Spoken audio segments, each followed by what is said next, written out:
الذين أنعمت عليهم غير المغضوب عليهم ولا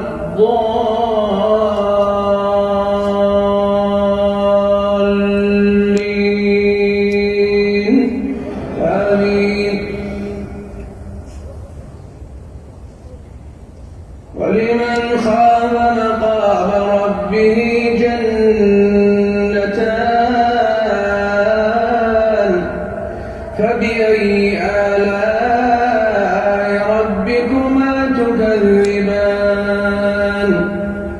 ذواتا أفنان فبأي آلاء